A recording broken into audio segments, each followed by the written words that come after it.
This episode is sponsored by BetterHelp. The holidays are over, the decorations are down, and suddenly everything feels a little empty. It's normal to feel the winter blues after the holiday excitement. January, February, and March are by far my least favorite months of the year. It's cold and dark, and I have to get some extra vitamin D on board. I also need to keep my regular scheduled appointments with my therapist. So if you're feeling that post-holiday funk, I definitely suggest you checking out BetterHelp because maybe it's time to talk. You might also be one of those people like me who makes New Year's resolutions and you get super motivated. So maybe you need someone behind you to hold you accountable and come up with a plan to meet your goals. BetterHelp is super convenient, totally online. You have a therapist right at your fingertips whenever you need them. So head over to betterhelp.com/wifeofcrime1 to get 10% off your first month. That's betterhelp.com/wifeofcrime1 for 10% off your first month. This episode is brought to you by Shopify. Upgrade your business with Shopify, home of the #1 checkout on the planet. Shop Pay boosts conversions up to 50%, meaning fewer carts going abandoned and more sales going cha-ching. So if you're into growing your business, get a commerce platform that's ready to sell wherever your customers are. Visit shopify.com to upgrade your selling today. This podcast is an unscripted, unedited conversation about true crime. We take the cases very seriously, but I don't take myself seriously at all, and neither should you. Welcome to Wife of Crime. So, Russ, some cases are just so bizarre that they're almost unbelievable. How could anyone live life the way some of these people do? Well, the case I have for you today, it's going to make you say, huh? What? It's going to totally blow your mind. This is the tragic murder of Girly Chew Hossencofft.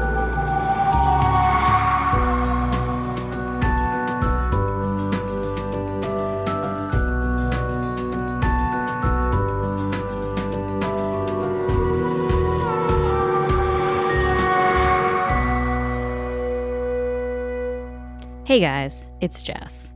So before we start this episode, I needed to do a Jess Messed Up. Yes, I need to do a Jess Messed Up before the episode because I realized when I was putting this together that the entire time I pronounced the perpetrator's name wrong. His name is Diazien, and I kept pronouncing it Diazien. But you know what? He's a weirdo. He's a shithead. He's a murderer. So I really don't care that I pronounced it wrong the entire time. I just wanted to let you guys know that I'm aware of it. So don't come at me. Okay, here we go. Hello, everyone. Welcome back to Wife of Crime, a true crime podcast where I tell my husband, Russ, true crime stories, and he reacts to them. What's up, folks? It's your boy Russ, a.k.a. True Crime's favorite husband. Oh, that's a good AKA. A lot of people like you. Yeah, I'm better than the other ones. There are some other husbands in true crime. I would say I've listened to them. And you are my favorite. I'd hope so. You see my butt. That was so random. Yes, I have in fact seen your butt. Yeah. Okay, anyway, my name is Jess, and we're back for another week. So, I have a question for you. Okay. I read an article. Now, I just pulled a Russ because I kind of skimmed the article. I read the headline. I didn't go deep dive this or anything. Well, this is really funny to me because lately all of your conversations have been starting out with not have read an article, or it used to be. I was listening to this podcast and then here I go. Uh-huh. But now it starts out as Jess thinks she's young. So I was watching TikTok. Yeah, there's a lot of information on TikTok. There is. So when something's wrong, just go, instead of going to WebMD, she'll go to TikTok. I will. I mean, I feel like I have 10 mental illnesses. I definitely have ADD.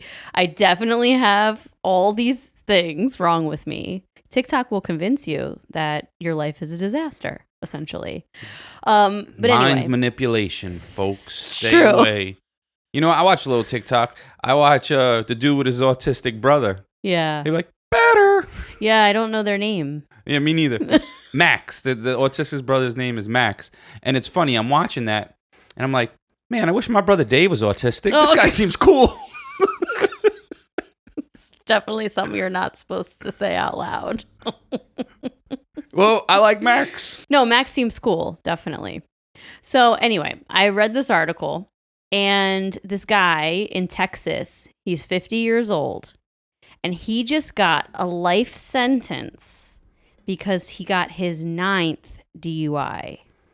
A life sentence. Do you think that that is justified? There's probably a lot to this. I wonder if in any of his 9 DUIs, did he hurt someone? 4 of them were felony DUIs. Yeah, so if he has hurt people, then I guess you got to get him off the road. And if he won't stay off the road, he's going to kill people. Yeah, that's kind of what they said. I mean, like I said, I skimmed the article. But the headline was like, whoa, life sentence for DUIs. Like, yeah, I get it. I totally get it. But I just found it a little like, I mean, it was definitely clickbaity because I clicked it and read the article. I saw it too, but I didn't click it. I was just like, damn. You guy. You saw it on the New York Post? Yeah. No, well, probably because that's the only news thing I follow on Instagram. Oh, okay. Because I actually don't want to know what's going on. No. No, because like if it doesn't affect me, unless like someone can make me pay less taxes, holla at your boy. But I know. Besides that, I just hate taxes. It is tax season. So in relation to skimming through articles, I randomly found 2 cases that are mildly related. Okay. They are pizza crimes. Pizza crimes. Yeah, don't mess with my pizza. Yeah, you are very weird about pizza. We went to a place literally last night for dinner, and they put potatoes on pizza, and Russ was astounded and angry about it. I'm never going back. They do put potatoes on pizza. Yeah, I'm not going back there. I didn't even get it, but I won't even get your other stuff either now. Yeah, That's you don't trust them now. No, what are you doing? So anyway, this thing I saw says 5 people were shot after a pizza was delivered to the wrong house in Detroit. The people who accidentally received the pizza ate it. The neighbors who originally ordered the pizza confronted them, yelling, "Turn to gunfire." 30 rounds were fired. Oh my God. And this reminds me of that little kid with the knife. You gonna kill me for pizza? The viral video of the kid. Yeah, the little fat kid, and his brother ate his pizza. He won't share his pizza. He goes, "I'm gonna kill you." And then the little fat kid's like, "This is deep, bro." So I think they should free that man. You steal my stuff, I should Russ, shoot you. Get real.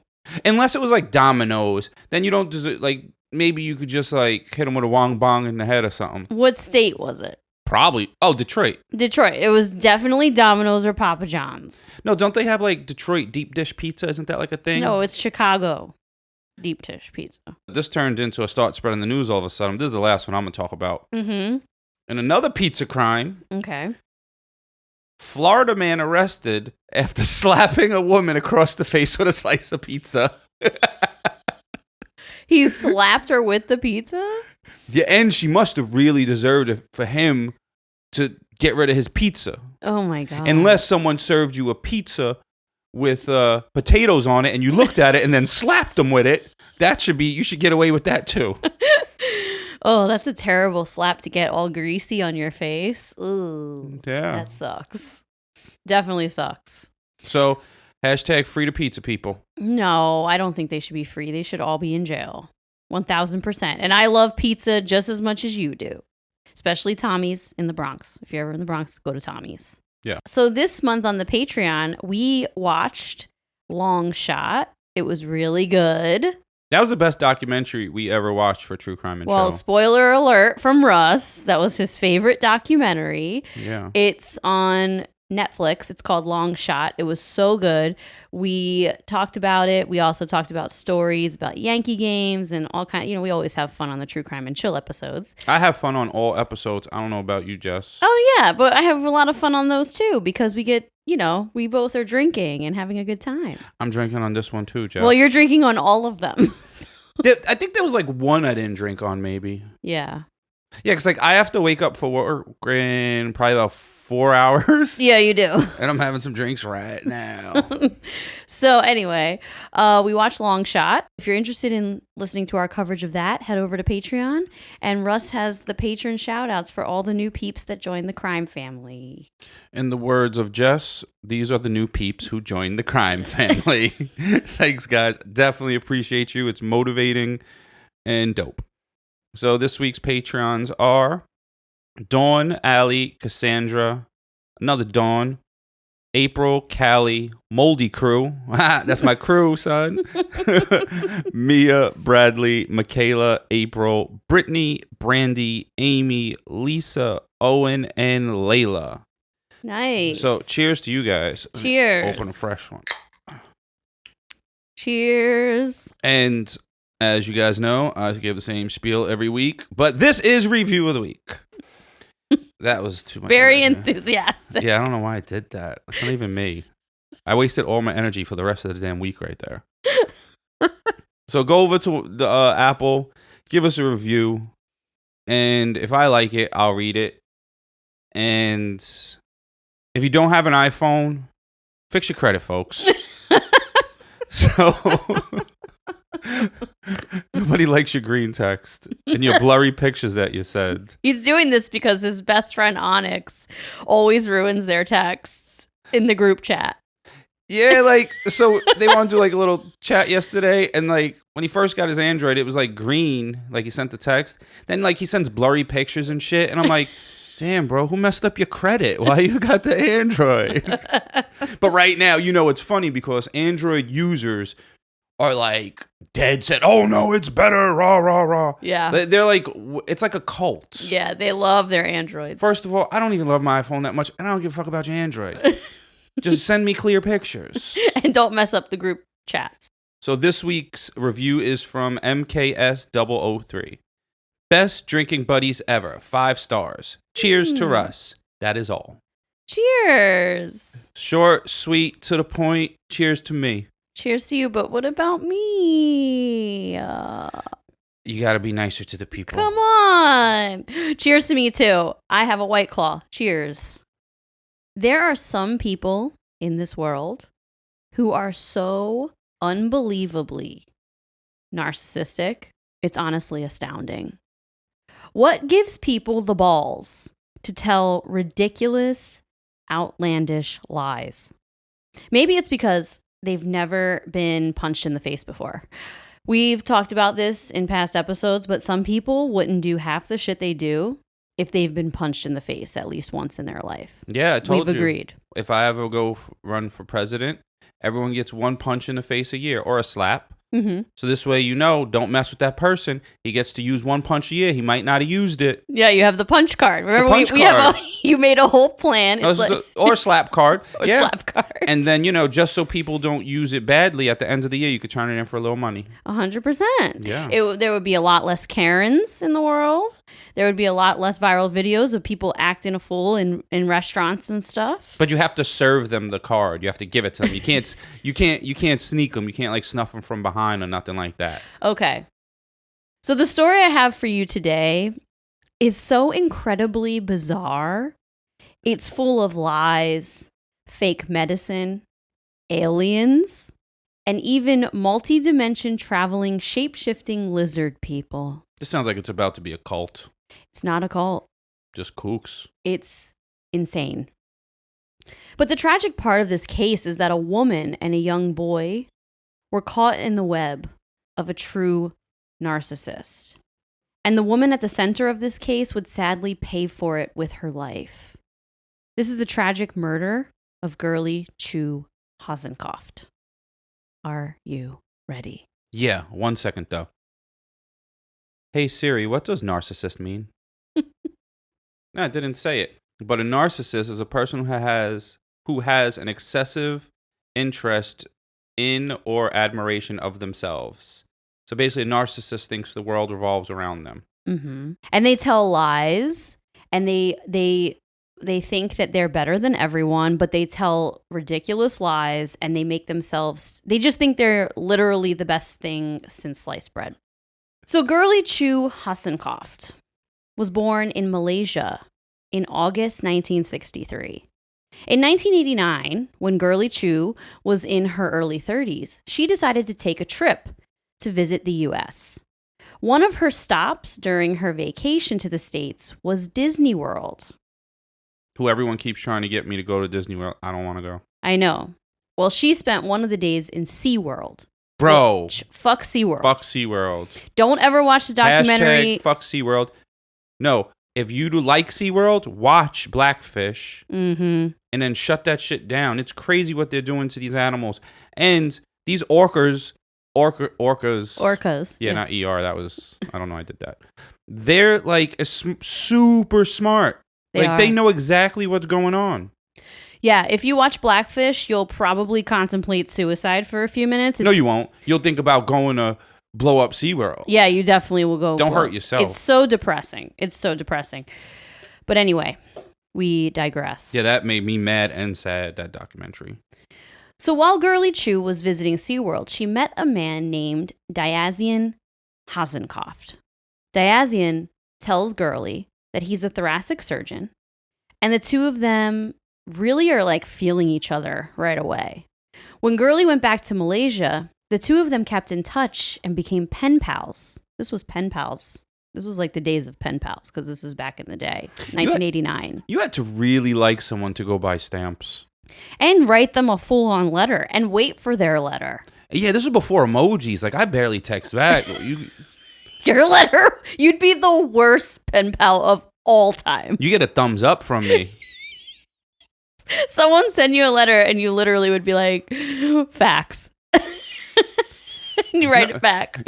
No, what would happen is I'd leave you on red. Oh, I would read it. And they'd be like, you ever get my letter? You never wrote back? Yeah, I read it. Well, these two were pen pals for, a good year, actually. And they would occasionally speak on the phone. But after about a year of this long-distance relationship, Diazien tells Girly he is in love with her and he wants to marry her. Girly was also in love with him, so she planned to move from Malaysia to the U.S. by the end of the year to be with him. Diazien then sent Girly's parents a letter saying sorry for not asking for their blessing, but he was still going to marry her, and he went on to describe himself. He said he worked for NASA, and he was originally from Switzerland, and he moved to the U.S. for college. So he's saying he works for NASA as a thoracic surgeon? I had to look that up. That's someone that deals with the chest diseases. Yeah, but no. He told her he was a thoracic surgeon. He told her parents he worked for NASA. And he was born in Switzerland and moved to the U.S. for college. So Diazien told Girly he was a surgeon. Well, he was no surgeon. And he didn't work for NASA. And he also wasn't from Switzerland. And in fact, his name wasn't even Diazien. You know what's funny? If that's not your name, why'd you pick that weird ass name? Well, you'll come to find out this dude is weird AF. I wonder what names he turned down that he was thinking of besides Diazien. Diazien. I was thinking, you know what I did? I mixed up thoracic and his name. Yeah. So his name was Armand Chavez. He was born in Houston, Texas in 1965. And by all accounts, he was a pretty nice, normal kid. But when he was 16 years old, he was playing football, and he sustained a really bad traumatic brain injury. It was so bad that he had to be airlifted to the nearest trauma center, and he ended up being in the hospital for 4 days. But friends and family say this was definitely a turning point for Armand. It's like his personality totally changed after this, which we know this sometimes can happen with traumatic brain injuries. We've talked about it before. Yeah, I heard that happen to Roseanne, and that's why she is the way she is now. Oh, really? I wish I would get an injury that would make me not have to get a real job. Yeah, but you also did have a traumatic brain injury. Do you think that it changed your personality or no? I don't know. I was always super cool.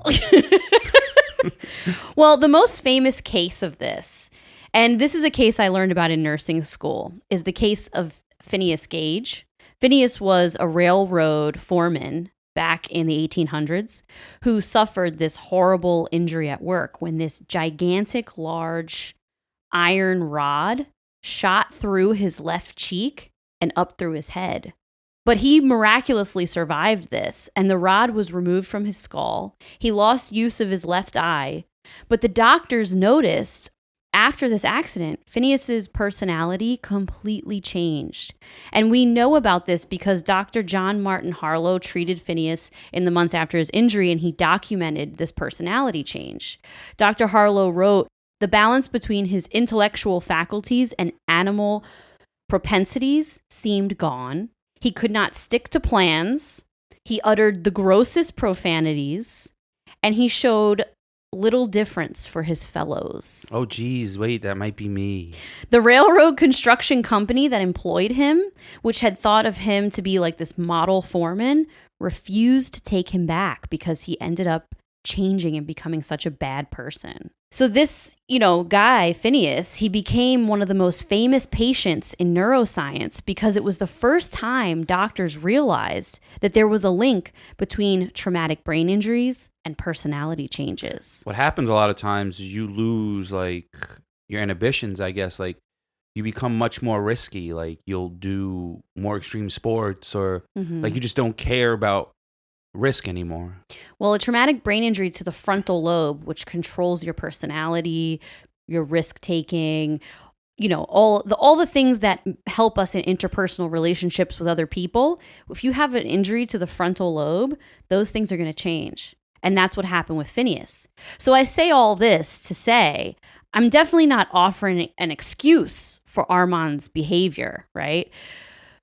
But when his friends and family say that he completely changed, I believe it. Armand ended up attending the College of Notre Dame and eventually got his Bachelor's of Science in Chemistry. And he wanted to apply to medical schools, but he kept getting rejected over and over. Every medical school he would apply to, he was rejected. He met his first wife, Rosemary, in college, and the two of them had a baby. Rosemary's baby. Ba-boom ching. Rosemary says that in the process of him getting rejected by medical schools, he started acting weirder and weirder. She came home one day to see him taking his own blood. And this is when he also asked to be called Diazien from now on. He also told her, if I ever killed anyone, no one would ever find the body.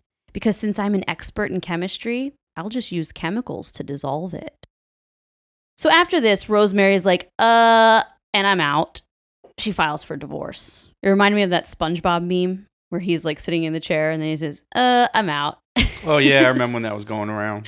So she files for divorce. Eventually in 1990, he was accepted to the University of Utah. But while there, in school, he told his teachers and classmates that his wife and son were killed in a car crash. One of the professors thought Diazien was super sus. So he decided to look deeper into this dude. Why is the professor so nosy? But if someone tells me something, I just say, oh, okay. And I move on with my life. Well, he felt weird about him. He didn't feel like he was telling the truth. So what? So nosy motherfucker. He went and looked into this guy. But when he did, he found out that not only was he lying about his wife and kid dying, but he also falsified transcripts and even a grant that he was supposed to be receiving to go towards his tuition. Needless to say, because of this, he got kicked out of the University of Utah. So he was essentially a giant liar. But this is just the tip of the iceberg because the lies get weirder and weirder as this story goes on. I'm here for all of it. I like weird stuff. So as I said before, Girly met Diazien at SeaWorld. The two were pen pals for about a year, fell in love, and decided to get married. So Girly eventually moved to the U.S. to be with him in 1992. And the two of them lived in Albuquerque, New Mexico. That's where Bug Bunny always makes the wrong turn. Every time you get lost if you go through Albuquerque. Shout out to our Albuquerque peeps. They're lost. They didn't even want to be there. They got lost. On January 8th, the two got married. And after a couple weeks, Girly got a job at the Bank of New Mexico working as a teller. Girly was known in the branch as a model employee. Her bosses said she always got to work early. She was such a hard worker and gave all the customers great service with a smile. Sounds like she was doing too much. Sounds like she was a good person. Don't give jobs more time than they pay you for. Don't get there early. Don't come back early from your lunch break because you're just a profit maker for them. They're not your friend. Don't let these jobs trick you with a quarter slice of pizza when they treat you bad. Well, the point is, she was... Shout out to Jess's old job that used to try to trick her with pizza slices the size they would give the first graders. It's true. Yeah, how you not even during the pandemic? You're not even giving me a whole slice, bro. If you ever ask a pizza place to cut your slices in two, you're a piece of shit. Yeah, they did do that. Because pizza pies aren't even that expensive. Well, she was a really good employee. That's the moral of that story. So meanwhile, Diazien was selling bogus cancer treatments to poor cancer patients. Oh, that's fucked up. It was literally like snake oil. And he would also inject them with vitamin B6 and say that it was a new cancer drug. And he would charge them thousands of dollars for this, claiming that he was a doctor, he worked for this company who was developing this new cure, and he would charge these people thousands of dollars to inject them with vitamin B6. He sounds like he needs an ass whipping. Exactly. He told everyone he was a doctor, a surgeon, a chemist, a neuroscientist. Literally, his story changed with whatever fake drug he was trying to sell. He also did injections for anti-aging clinics, claiming that this was a new technology that slowed the aging process. Nope, it was just vitamin B12. But doesn't vitamin B12 make you feel good? So all of a sudden people are like, oh, I do feel good. Yeah, exactly. At one point, he would tell cancer patients that he had cancer and that he was cured by this miracle drug during a trial. He said the drug was still in his blood and it would be forever. So he could draw his own blood and inject them with his blood to cure their cancer. And he would charge them like $32,000 to do this. To inject his blood into me? Into them, yeah. Oh, because he convinced them that it was like a miracle drug and it was still in his body. So in 1996, Diazien started going out of town on trips a lot. When Girly would ask him where he was going, he would tell her that it's part of his calling, that he was out saving lives. He told Girly that he was at these nearby hospitals to do life-saving surgeries on people in horrible car crashes because this whole time she thought her husband was this world-renowned thoracic surgeon. I wonder if his bank account proved that it was getting surgeon money, you know what I mean? Yes, because he was charging all these people for these bogus injections thousands and thousands of dollars. So she had a brand new BMW. She had a nice house. Like, she thought she was living with a doctor who was making doctor money. There was something that did make Girly feel really weird, though. There was a room in their home that he kept locked at all times. Like my garage. I don't like you in the garage. A secret room that not even Girly was allowed in. He would go in that room and he would stay in there for hours sometimes, and Girly had no idea what was going on in there. This gave Girly pause, but she was a sweetheart and she loved her husband. He would explain it away and say he was studying in there and it was related to his work. So even though Girly felt weird about it, she just kind of let it go. And as you know, that would never happen in this house, ever. I'm incredibly nosy. And if you tell me you have a secret room, my ass is going in there. There is no question. If we had a nosy competition, you would win versus hands down. Anyone. Not versus anyone. Listen, versus you, I would win. No, you're so ridiculous. We'll be on the couch together. There's other guys here. They're going to like co-sign this. Like, Jesus Christ, it's my life. I get up off the couch. I'm walking away. Where you going? Bathroom? Yeah. Like. Well, it is what it is. First of all, I just stopped responding. Like, that's it. You just let them be curious, fellas. It drives them crazy. No, you used to say, like, you would say something ridiculous. Like, I'm going to Mexico. No, you'd be like, where you going? I'd get out of bed. And like, you know, we were sleeping or laying down. Or we're like watching TV. Where you going? going to get a haircut. It's like 2 a.m. We're watching TV. Like, where you going? I'm going to the butcher. Like, why? How about sometimes you just sit there, relax, and you will see what's going on in your life. Okay. Well, Girly felt super weird about this room, but even though she felt weird, she let it go. So after a couple of years, the two of them tried to have a baby, but they couldn't conceive. They found out that Girly couldn't have kids. She was okay, though. She said she could still have a good life without children. You damn Skippy, you have more money and more sleep. And she told Diazien she did not want to adopt a baby. She was okay. But a few months later, Diazien showed up to the house with a baby. With an actual baby. Wait, a literal new one? A literal 3-week-old baby boy. Oh, chill. He stole that. He told Girly he adopted the child, and now he had sole custody of him. His name is Dimitri, and it turns out this was a child he'd had with another woman, one of the trips he took to be a life-saving surgeon. Wow. It was his biological child, but Girly didn't know this. Girly felt super weird about this again, but he had paperwork to prove to her that this was an adoption and that it went through. People put too much into paperwork because printing isn't that hard. In the 90s, they had printers. Yeah, but she believed her husband. She didn't know he was this crazy liar. She believed him. First sign of someone being crazy is showing up to the house with a baby. Exactly. So Girly agreed to raise Dimitri as her own. By 1998, the two had been married 6 years, and by now Girly was seeing all the red flags. She was getting very suspicious of Diazien, starting to catch him in lies.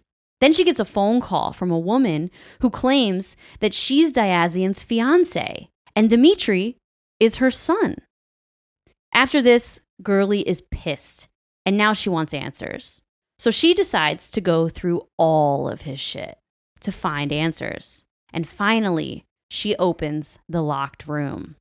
You guys already know because we have been talking about them for a while now. Via Hemp is by far one of our favorite sponsors we've ever had, okay? We use their products all the time. Maybe you're a little like me. You're a little anxious. You have a hard time settling down. You're kind of wound up a lot. If that's you, Via Hemp products are for you. Check out their website. You will find something that speaks to you. Maybe you're like Russ. You have a hard time sleeping because you have bad nerve pain or chronic pain. Then Via Hemp is for you because their gummies will help you get some quality sleep.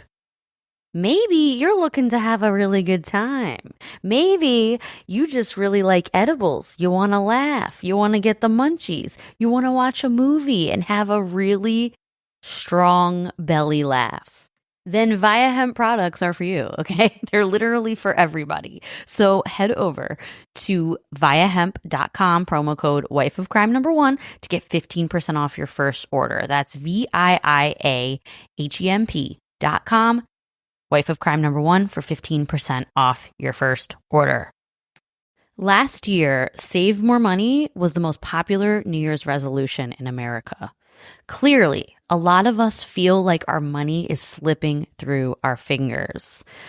Well, I don't know about you, but I'm not the best saver, and I don't know much about investing until I started saving and investing with Acorns. Turns out you don't have to be an expert at all because Acorns will recommend a diversified portfolio that fits you and your money goals. And I always thought that when people say, ooh, I invest in stocks, that they had a ton of money or something. Well, you don't need to be rich. Acorns lets you invest with the spare money you've got right now. You can literally start with $5. And you know you guys are spending that at Starbucks on these fancy lattes. So skip the coffee and invest with Acorns. You don't even need a ton of time. Like you can just sign up and start investing within 5 minutes. Head over to acorns.com/wifeofcrime or download the Acorns app to start saving and investing for your future today. That's acorns.com/wifeofcrime. Inside is an office. Was a mouse. With a bunch of papers. She finds all his fake documents, his real name, Armand Chavez, his birth certificate, 4 different social security cards, documents from the FBI where he was accused of poisoning a woman in the past, his fake degrees and diplomas, everything. She also found multiple letters from women he had been seeing. She found out her whole marriage, and everything she knew about him was a lie, and he was cheating on her all the time. When she confronted him about this, he beat her up. Oh, shit. The next day, she called one of the women whose information she found in the room, and when he found out that she called her, he beat her up again. Damn. This time, she runs over to the neighbor's house and tells them Diazien is trying to kill me. She then calls police from her neighbor's home, and the police escort her back into her house to get her things.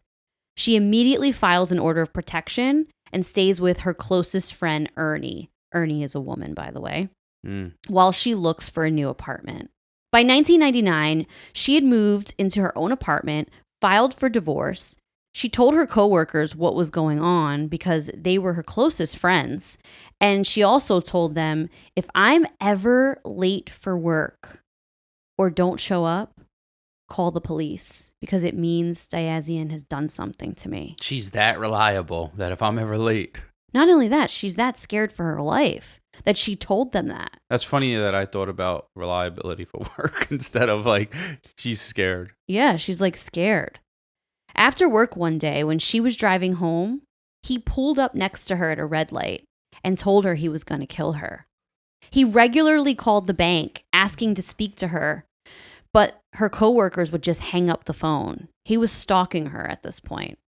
Her coworkers told cops about this, and he was charged with 3 counts of violating his restraining order. But he had to wait for a trial, and nothing really happened with it. I thought once you have someone has order of protection against you, if you're around them, call the cops. That's it. You go to jail. So he had to go to trial. He got arrested, but then they waited for a trial. Oh. Meanwhile, Diazien had been dating numerous women, telling them all the same lies and then some. He ended up meeting a woman named Linda Henning. This is an important person to remember. Linda Henning, don't forget, folks. He met Linda at the University of New Mexico while attending a David Icke conference. Do you know who David Icke is? Nah, I'm bad with names. So David Icke is a huge conspiracy theorist. He believes in the Illuminati. He's a Holocaust denier. But he has written close to 20 books where he claims that the universe consists of vibrational energy and infinite dimension sharing in the same space. He claims that there are interdimensional race of reptilian beings called the Archons and the Anunnaki, which have hijacked Earth at this point. And now there is genetically modified human Archon hybrids that are a race of reptilian shape-shifting people called the Babylonian Brotherhood. You know, it's crazy, but so is every other religion, everything else. Like, you know, all religions just require a ridiculous amount of faith because you can't really prove any of them. You know why? Because we don't know anyone that's been dead and came back and be like, yo, that one's right. Like, which one? Yeah. The Mormons. Like, get the fuck out of here. Yeah. Like, you don't know which religion is actually correct. Or it could be none. Yeah. We're all just making ourselves feel better for being here. Or we could be, you know, ran by a race of human Archon hybrid reptilian shapeshifters named the Babylonian Brotherhood who manipulate events to keep humans in fear. So the Archons can feed off of the resulting negative energy. That's what he believes. Oh, that's what keeps them alive? Yes. He claims that many public figures belong to the Babylonian Brotherhood, and they're trying to propel humanity towards the New World Order. You've heard of the New World Order, right? Yeah, it's like the mark of the devil, son. No, the New World Order That's what my mom said. The New World Order is not the mark of the beast. It's the whole entire world having one governing body. Like one world government, one world order. It'll probably get there one day.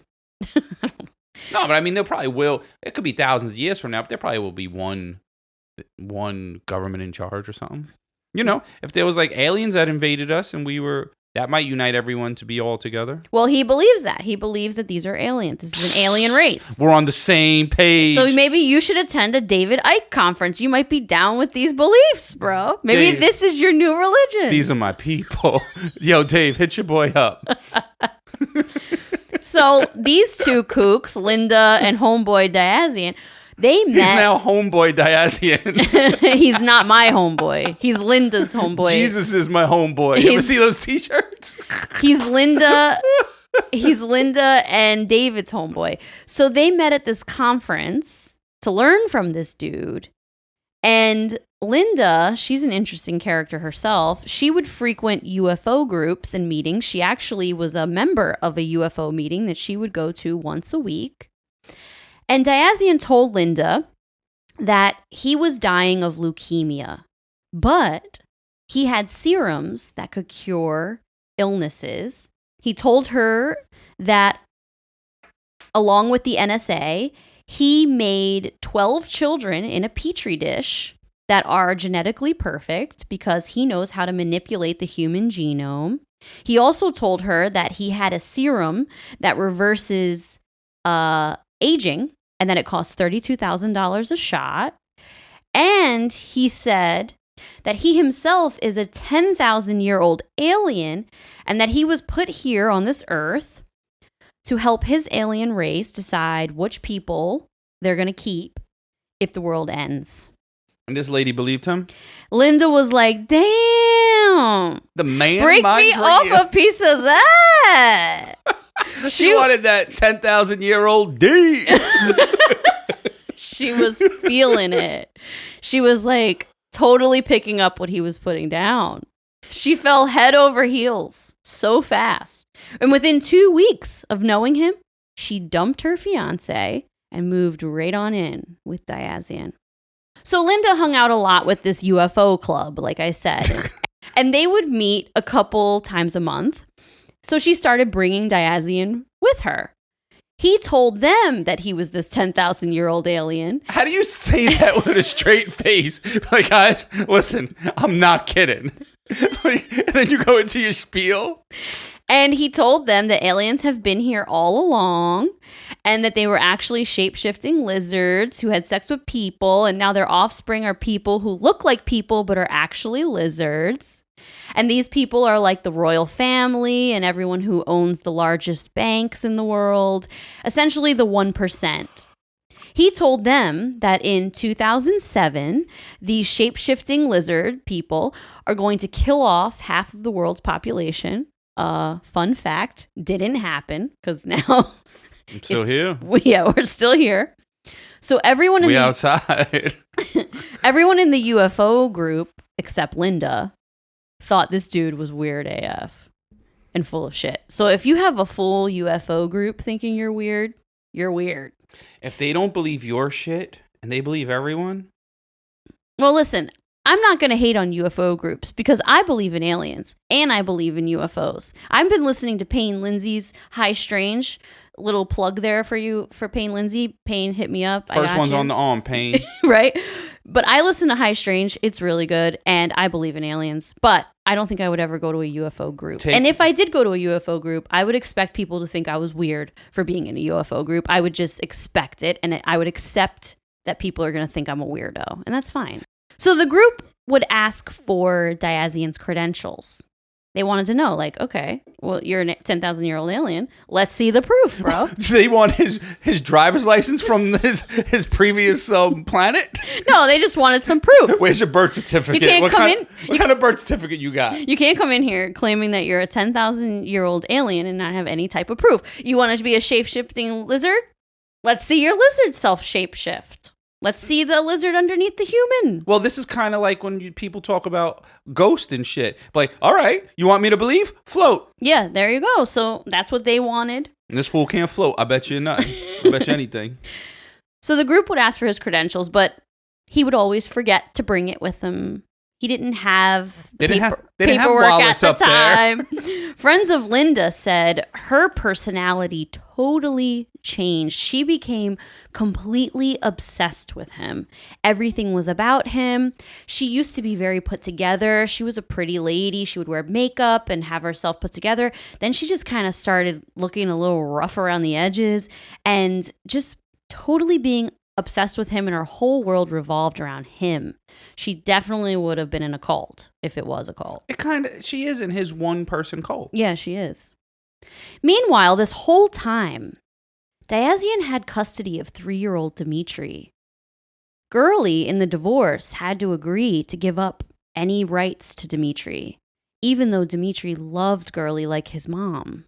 I wonder where the mom is, though. Like, did the mom know that the kid is gone? Yeah. Well, the mom knows the kid is gone, but did she willingly just say, go ahead, take the kid? I guess, because she was probably just as dumb as Linda and believed all this lies from this dude. And he's been here raising Dimitri. It's crazy. It's always dumber people. It never ends, the level of dumbness. Yeah. He would leave Dimitri with his elderly neighbors every day. All day. He also left him with another woman he was seeing, but this woman started suspecting abuse. She saw bruises and marks on Dimitri. He told her that the marks were from, quote, Daddy's punch. Isn't that sad? Dang. Eventually, Diazien took Dimitri to an adoption agency because he clearly didn't care about him. He didn't take him back to his birth mom. He took him to an adoption agency. Maybe the mom didn't even want the kid. She let the kid just go away anyway. It's true, yeah. He takes him to this adoption agency to try to get him set up with a new family. And the lady who was in charge of this adoption got super weird vibes from him and was very suspicious of Diazien. She helped find Dimitri a family, and he was eventually handed over to his new adopted family after a few months. She was relieved to get Dimitri away from Diazien, but still felt like there was more to his story. So she called the FBI and reported him, saying how weird she felt about this guy. The FBI ended up showing up to his house to do a welfare check. The social worker at the adoption agency felt like he may harm himself. When Diazien answered the door, the FBI agent started asking him questions. And one of the questions was, so where's your wife? And he said, she's dead. You can just call the FBI and be like, hey, I think this person's weird. I think when it comes to dealing with an adoption, like you're an adoptive parent and this is a social worker working for this adoption agency, that's why she could have like the right to call the FBI. So on September 9th, 1999, Girly leaves work, stops at the mailbox to drop off a letter to her parents, and heads home. After getting home, she calls her phone company to let them know that she hadn't received a bill for that month, and she didn't want to risk getting her phone cut off for non-payment. A few minutes after this call, one of her friends from work, Ernie, her closest friend, called her, but Girly didn't answer. Over the next few hours, Ernie called her multiple times, but Girly never answered the phone. They were very close. They spoke all the time. So knowing the history with her ex, Ernie got automatically worried.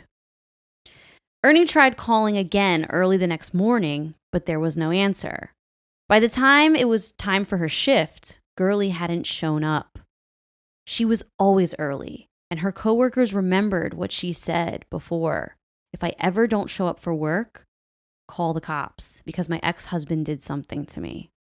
By 9:15, 15 minutes after her shift was going to start, her boss called 911. Wow, 15 minutes. At first, they didn't take the call seriously. They were like, ma'am, it's been 15 minutes and she's a grown woman. Like, give her a chance to get to work. Yeah, like they're like, yo, women are always late, duh. But the coworkers called the cops 4 more times over the course of that hour.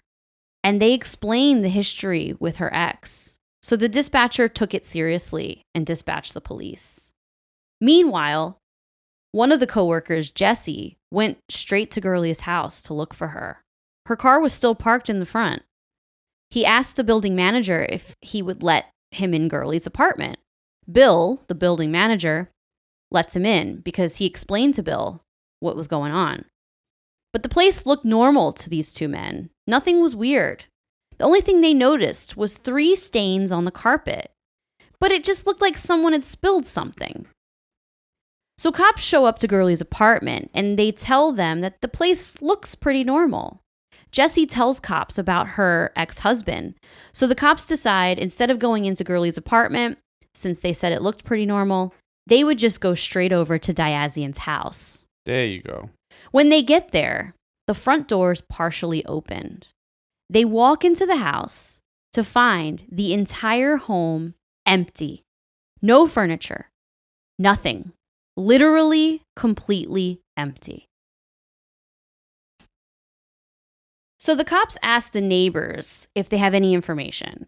And they told them that they saw a moving truck there a couple days before because Diazien told them that he was moving to El Paso so he could have easier access to Mexico because Mexico is where he gets his cancer treatments. You could get all kind of drugs in Mexico. Not like just like drugs to get high, but like... Oh yeah, everything. Yeah, like all the prescription drugs and stuff. In reality, he drove out to South Carolina with another woman he had been seeing. This guy is pimping, boy. At this point, he's seeing like 5 different women at the same time. This lady is named Shirley. While driving to South Carolina, Shirley says Diazien started acting super bizarre. He injected things into his arms. He was saying it was morphine for his cancer pain. You know, just being his super weird self. How bizarre. Cops decide to go back to Girly's apartment and have a look around. Even though Bill and Jessie said it looked normal in there, they wanted to go see for themselves. And the cops immediately notice when they walk into the apartment, it smells like bleach. And that the stains on the carpet looked like blood. They get a forensic team in right away who starts working the place. A couple hours later, a state highway worker was driving down one of the highways and he sees a tarp. He pulls over to remove it, thinking that it could be a driving hazard. You know, if it flew into the highway, it could fly on someone's car. But he notices when he picked the tarp up, there was blood on it. There was also duct tape stuck to it with black hair stuck to the duct tape. And a few feet away, he sees women's clothing with blood on it. He picks up everything and immediately takes it straight to the police. The cops end up tracking down Linda Henning because they see her name on a bunch of adoption documents that were in Girly's house. I don't really know why her name was on these adoption documents, but Girly obtained these records to try to find Dimitri, and Linda's name was on them. Linda tells police she knows nothing, but after being questioned the first time, Linda disappears. She goes into hiding, and police have a very hard time finding her after this to ask her more questions. Police also get tips from neighbors that say on the day that Girly went missing, they saw a car speed down the street. Diazien jumped out. He was covered in black soot. He ran into his house, and within a minute, he ran back out of the house, jumped back in the car, and the car sped off. 3 women call police and say they received threatening phone calls from Diazien that week. One of the women was his divorce attorney. The other one was one of the neighbors that saw him covered in soot. And the third woman was the adoption agent that aided in Dimitri's adoption. According to all of these women, Diazien called them on the phone and threatened their life. These calls were traced to South Carolina, where they were able to arrest him 12 days later on September 22nd and charge him with 3 counts of menacing phone calls across state lines, which was enough of a charge to keep him locked up. I didn't know that menacing phone calls were illegal. Well, I think that a lot of things can be illegal if they need to hold you while they're building a case against you. So they probably used some type of loophole to get him, or maybe it is actually a crime, but they used it to hold on to him so that they could, you know, build this case against him. If you have a good lawyer, that shit won't stick. Johnny Cochran wouldn't let any of his his people like be in jail for that, or Celino and Barnes. Or Celino. Celino and Barnes were like, nah, we ain't having that. Well, the good thing is it did stick, because then they were able to gather evidence about Girly's disappearance. So they searched the house he was staying in with this woman in South Carolina, and among the needles and meds and shit, they find Girly's address book and her ID. They also find a steam cleaner and 2 sticks of charcoal. So they go to the grand jury with this evidence on September 27th, with hope that a grand jury will move to indict him. Their star witness is Linda Henning. Well, that backfired because Linda played dumb. She avoided answering any questions, even when they told her, look, we saw you on camera. You went to Girly's bank. You sat at Girly's desk. You spoke to her about, wanting to open an account and stuff like that. And Linda just denied. Cops are still gathering evidence, so they start looking into a dude named Bill that they were in this UFO club with. Bill was a really weird dude himself. And the members of the UFO club said that he hung out with Linda and Diazien a lot. So they were all like, the 3 amigos. It was like the Kook amigos. Exactly. He also told members of the club that the 2 of them hired him to help, quote, get rid of Girly. When cops question Bill, he says, yeah, Diazien tried to recruit me and all, but I told him no. But cops search his house anyway, and they find some evidence. Cops found out that Bill was actually an elk hunter, and he was out elk hunting alone the day that Girly disappeared. They find out that he has a hunting cabin located only a couple of miles where the tarp and bloody clothes were found. They also find out that on that same day, he opened a safe deposit box. And in this box, police found $10,000 in cash and $20,000 worth of rare coins. Bill is brought on the stand in Diazien's grand jury hearing, and he denies everything too. But he did say that Diazien tried recruiting him and Linda. By October 21st, all the forensic evidence starts rolling back in. All the results. So all the blood, clothing, hair found on the highway and in her home belong to Girly. She's dead. Damn. Sadly, yeah. But a few drops of blood in Girly's apartment come back as a match to Linda Henning. Oh, Linda did it. I didn't see that coming. And I know everything. They also find cat hair, dog hair, deer hair, and green feathers. Huh? Both on the clothing and in Girly's house. Well, Linda and Bill, they both own cats.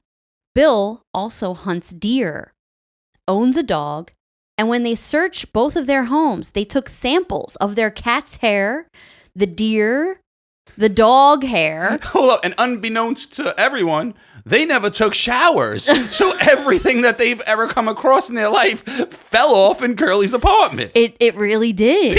These dirty motherfuckers. So imagine Biggie's hair gets all over our clothes. So if me and you go and commit a crime, Biggie's hair is ending up at that crime scene, and they're going to match it to Biggie. Yeah, but I ain't going to have deer hair. I ain't going to have last week's food on me. They had mac and cheese falling out their pocket. Yeah, they got all of that animal hair, and they matched it to Linda and Bill's animals. Everything but lizard. Yeah, but he's a lizard. He is a lizard. That's true. So the steam cleaner found in Diazien's house in South Carolina, where he was staying, that had all the same animal hair in it. What? They're shedding all over the place. But doesn't that it all links? So they used the steam cleaner to clean up the crime, which they did a terrible job. So the steam cleaner has the animal hair in it from Linda and Bill's clothing. So it puts them all on the scene. I'm surprised these dirty fucks even had a steam cleaner. Right? They definitely stunk. Probably like Lionel. What was the stinky dude from Charlie Brown? Might be Linus. Linus, yeah. So with all this evidence, the grand jury indicted Diazien and Linda for the murder of Girly Chew. But Bill, he didn't get indicted because they felt that aside from the deer hair, they didn't have enough evidence against him, which is bullshit. Diazien changed his plea to guilty right before the trial in exchange for a life sentence. He threw Bill Miller under the bus, pretty much saying that it was all Bill that did this crime, that he hired Bill to kill Girly, and that he was just going to be the cleanup guy, and he was going to go after the murder and clean it up with the steam cleaner. He said he is the one who accidentally dropped some of Linda's blood at the scene because he had a vial of her blood in his pocket. And when he went to go clean up the apartment after Bill murdered Girly, he accidentally dropped some of Linda's blood. So Linda had nothing to do with this. What do you have the blood for? He was about to do some voodoo? I need an excuse. What do you have the vial of blood for, bro? I don't know. So he was sentenced to life in prison without the possibility of parole. A few jailhouse snitches came forward and said that Linda told them she believed she was an alien queen and that she needed to defeat Girly or the world was going to end. So she also told this informant that the body was disposed of close to where the clothing was. So cops go out there and they search all over for Girly's body. But after a few days, they never found her. And to this day, the body of Girly Chew has never been found. Oh, damn. Yeah. So, but where's Linda? Linda's trial started in 2002. Diazien came back and testified in her defense, saying that he was the mastermind and that Bill and him did all of this. Her trial lasted 22 days, but in the end, she was convicted of murder and sentenced to 76 years in prison. Bill was put on trial, but was only given time served for tampering with evidence. That's it. Wow. He basically just got off. He got off. A couple years ago, Diazien appealed his case with a motion to vacate his conviction, but nothing has come of it, and his ass is still in jail. He's going to live forever, though. He's 10,000 years old. You only got to spend, a human lifetime in there. You'd be out. Yeah, it's true. But sadly, there's a lot of funny things in the story. Like there's a lot of bizarre, crazy details. I bet the word funny is the wrong word used. No, we laughed at him. Oh, yeah, like funny, he was so bizarre. Linda was so bizarre. They were all fucking weird. Yeah, like he was King Cornball. Yeah, he was the king of the corns. By far, king of the corns. But at the end of the day, Girly Chew was a sweetheart. And she was murdered by this psycho. And her body has never been found to this day. When they asked Linda, like, hey, you told us it was by the clothes. Where is it? Like, why'd you even tell us that if you ain't going to tell us exactly where it is? I know. What was the point of that? I don't know. But Dimitri ended up getting adopted by a family, and he grew up, and he lived a good life with this family. Thank God, because he's young. He's probably our age. Yeah, he's young. He's probably about 29. He was being abused by his father. And it was a horrible situation for him as a little boy. So thank God he got out of that, honestly. Hopefully he was too young to remember the abuse. He was 3 when he got adopted. So he probably didn't. So hopefully he don't even remember, so it doesn't affect him. It's just like he hears that things may have happened. Yeah, I hope so. But Girly Chew's body has never been found. And that's so tragic to me. She just believed her husband. She thought he was telling the truth. And he ended up being this disgusting, despicable, evil person. And she left when she found out, like, he was full of shit. It ain't like she stuck around through his bullshit like a lot of people do. Yeah, she left. And he killed her. It's so sad. And she had to order protection against him, right? Mm-hmm. That's why I always think, like, order protections are so stupid. Like, there's no barrier between me and you. Mm-hmm. Don't go near this person or you go to jail. Oh, yeah, I went next to them and they're dead already. Like, yeah. But then there's nothing else you can do unless the person committed a crime, though. You can't just lock them up and be like, hey, I think that person's going to hurt me. Yeah, that's the hard part. Is like there's nothing you can do more extreme than get an order of protection. But it doesn't, they can still murder you and stalk you. So that is the sad case of the murder of Girly Chew.